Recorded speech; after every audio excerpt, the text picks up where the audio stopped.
Hello friends, எல்லாருக்கும் வணக்கம். நான் உங்கள் எலக்ட்ரோபதி மருத்துவர் மனிஷா காமராஜ்.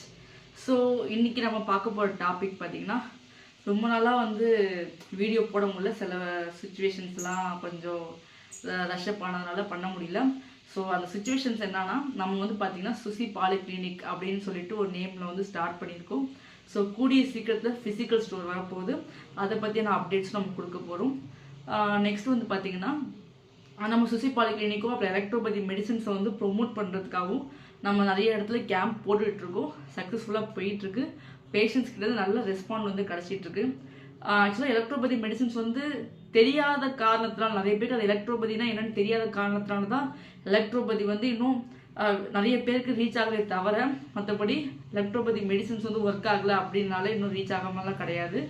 ஸோ எங்களால் முடிஞ்ச வரைக்கும் நாங்கள் ஃபுல் எஃபர்ட்ஸ் போட்டு எலக்ட்ரோபதியை வெளில கொண்டு வந்துட்டுருக்கோம்.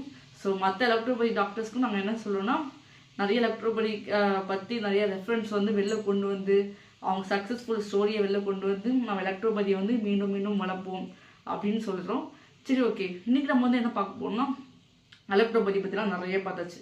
ஓகே, கரண்ட் இல்லை அது இல்லைன்னு சொல்லி பார்த்தாச்சு. பட் இன்றைக்கி நம்ம பார்க்க போகிறது என்னன்னா, ஃபெய்த். இன்றைக்கி என்னது ஃபெய்த். ஸோ எலக்ட்ரோபதி ஆக்சுவலாக எல்லா ட்ரீட்மெண்ட்டையும் பிளாசிபோன்னு சொல்லிட்டு ஒரு ட்ரீட்மெண்ட் இருக்குங்க. ஸோ பிளாசிபோ என்னன்னா, சில பேருக்கு அவங்க பாடி வைஸ் ஹெல்த் வைஸ் எப்படி இருப்பாங்கன்னா நார்மலாக தான் இருப்பாங்க.